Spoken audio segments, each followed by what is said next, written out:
So this is the Southwest Stakes. It's the second in Oaklawn's Derby Prep Series. It's a Grade 3 run at a mile and a 16th for 3-year-olds, and it's the 11th race on Oaklawn's Saturday card. And we take a look at the field, and we've got some old familiar faces. We've got some new shooters, as we always do in these races.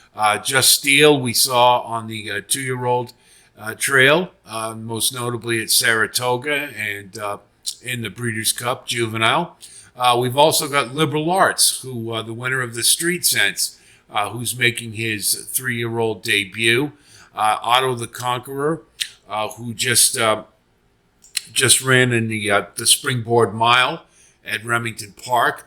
And Awesome Road, who we've seen a couple of times on the stakes trails on one of Brad Cox's 3-year-olds. So it's a pretty good field, I think. Carbone would certainly be the most prominent, the one that is one of the now 3-year-olds, having run just a pretty good maiden. But we'll take a look at them and see how we're going to play this. And again, we do this by running style. We break them down. So E for the early runners, then EP for the early pressers, P for mid-pack stalkers, and then S for the closers. So we have a lot of horses in this race who basically at lower classes are wanting to run on the front end. Now, it's not guaranteed that they're going to want to do that as the classes get higher. But for now, this is what we've altered a couple of them based upon probably what they're going to do in this race. But this is the way it breaks down. Maycock's Bay debuted at 3 and showed clear improvement off the bench. Wired the field, and a couple of whom had beat him in the race prior, so that does definitely show some improvement. Got a career number off the bench, and you'll always love that when a 3-year-old debuts with a career high. The thing is, though, that was a fairly easy lead he got, and he didn't really beat a whole lot. So this is a pretty good class test, and he's got Carbone to deal with on the front end, who we'll talk about in a second. So I consider this to be, given the fact that he's stepping up so heavily, and his pedigree doesn't necessarily scream 2 turns.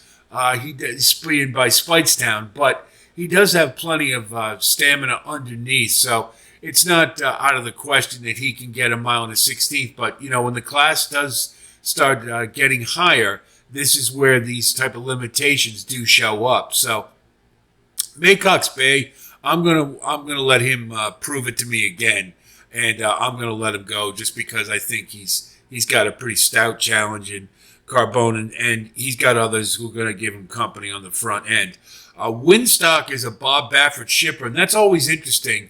The ones he sends to Oaklawn, quite often it's to get a feel for the Eastern track, I believe. He does quite often send one of his better 3-year-old prospects in the years past, looking at Lucky, you might remember, or American Pharaoh, of course. So it's interesting that Winstock comes here and that Moose stays in California or is going to be somewhere else. So it's just kind of curious with that. He wired a 5-horse field of kind of dubious quality in the Los Al Futurity. He did hold off Stronghold and Coach Prime in the stretch, so he showed some grit. And he did it at 13-1, where Wind Me Up was the favorite.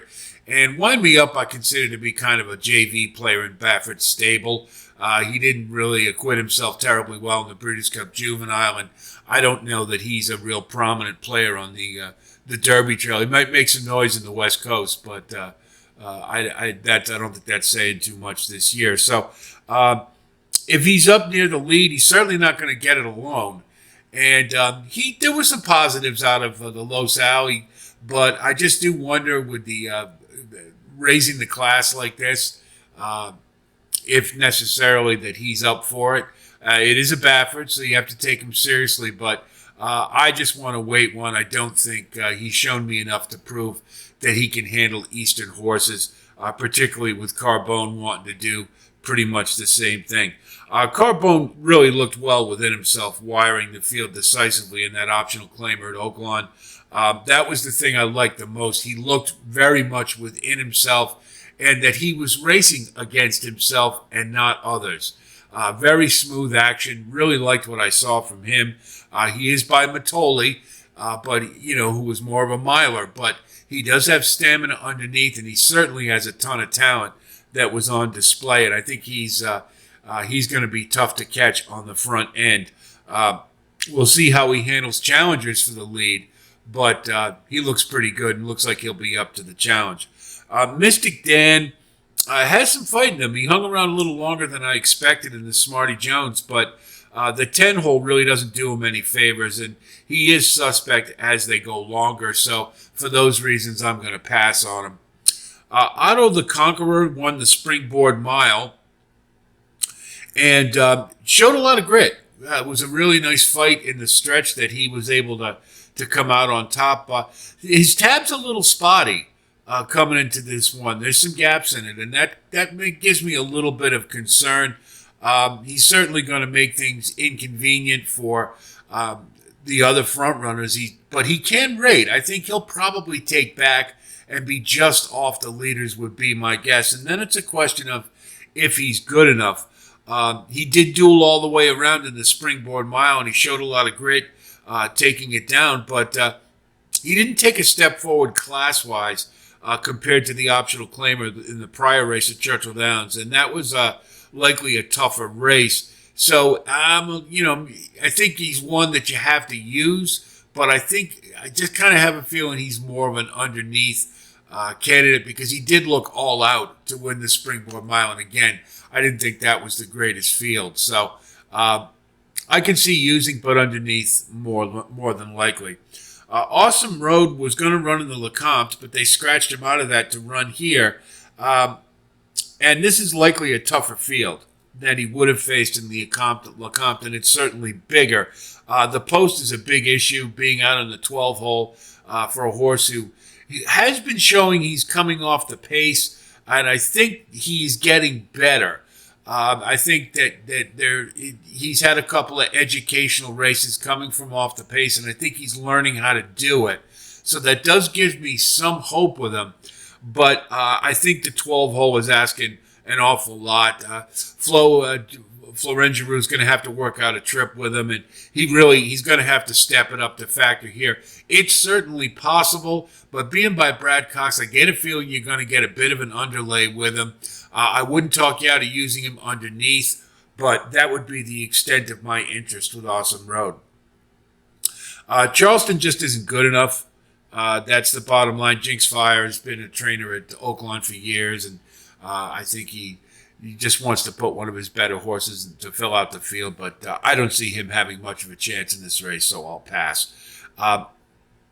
Common Defense is a Kenny McPeak trainee, and is kind of interesting. This one ran a really solid race to graduate last time, but the race rating was pretty low. He really didn't beat a whole lot, but I liked what I saw from him. He definitely ran professionally, and I think as Kenny McPeaks will do, he certainly is one that will get better.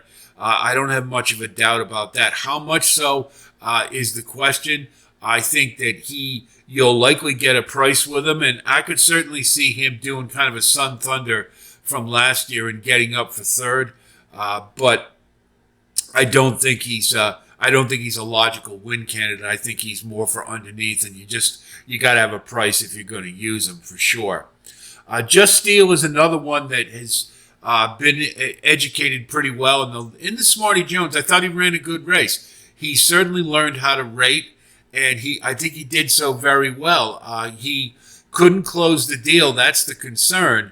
Around 2 turns, the top end was not quite as solid as it had been in some of the other races he had run, notably the Ed Brown prior. But I think he's a horse with some quality, and because he has learned to rate, I think he'll be able to stay off what likely will be quite a few on the front end. I don't think you're going to get a great price on him, but I think he's one that can factor in this race. I don't think he's got enough on the top end to win it, but I do like him for underneath, and hence the asterisk. Magic Grant ran a pretty uneventful third, a non-factoring third in the Springboard Mile, and it was a dip in his class level from what he had run in the Clever Trevor, which was at 7 furlongs.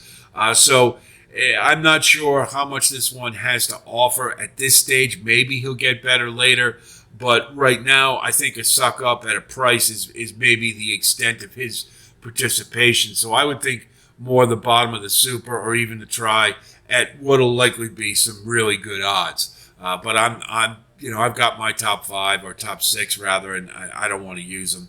Linebacker is a horse who's crippled by breaking very poorly. He's very reminiscent of Krupe last year, who we saw in a couple of the New York races, who just is absolutely glacial out of the gate and then made a big run late. And linebacker's kind of the same thing. He just doesn't break well, and until they fix that, he's likely going to do what he did in the last race, which was he broke slow, and then he was tugging to rush up to get into the race, and he did so, but he was doing so at such a rate that he ran into a wall of traffic. Wasn't the greatest ride he got, I didn't think, but he did settle and re-rally, and he ran a nice second, but I think that's the best he can do. I think this horse has quality, but until they fix the gate issues, he's nothing more than a minor player here.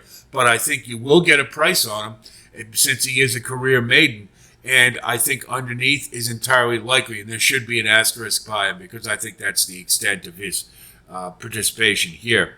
Liberal Arts is doing everything right. He's moving in the right direction.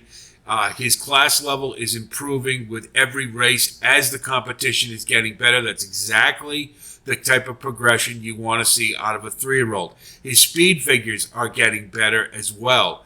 So all systems go in that respect. He is debuting at 3. Sometimes closers need a race when they come off the bench, so that's a little bit of a concern, but I see no reason not to think of him as an alternative to Carbone as a win candidate.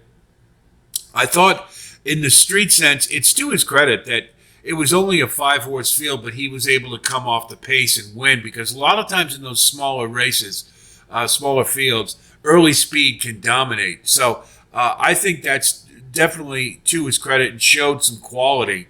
And I think he's going to have a little bit of pace to run to here, though. I think Carbone is going to be awful hard to run down in this spot. But as an alternative, you'll probably get a pretty good price. It's a second choice. I think Liberal Arts is a logical, and I think he is certainly a win candidate if things break right. And Carbone, we still don't know how much he wants 2 turns being by Matoli.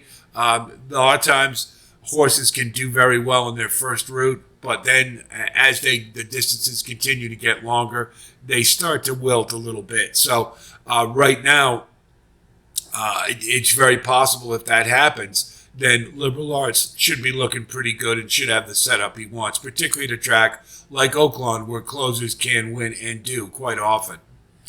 So if we look at our wagering strategy, the horses we're going to use are Carbone as our primary win candidate, Otto the Conqueror, Liberal Arts linebacker, and then we'll use just for underneath Common Defense and Just Steel, and probably Otto the Conqueror as well as just underneath. So it'll be odds dependent for me, but if I can get like 3-1 or something like that, then maybe Liberal Arts is worth an across-the-board bet. He's certainly going to be in the mix. I don't think there's any doubt he's going to be underneath for sure. And if he does get up, you triple up in your payout. So one maybe to think about there. Another one, if you want to go for a real price to get up, and then maybe linebacker for that crazy coming out of nowhere close where he finally breaks halfway decently. But that would be a spec bet in my opinion. We're going to box the 6 and the 7. And I would leverage that pretty heavily because I do think they're the logical 2 win candidates here. And then we'll key Carbone on top with 6, 9, and 11 as the primary choices that I think are most logical to finish second.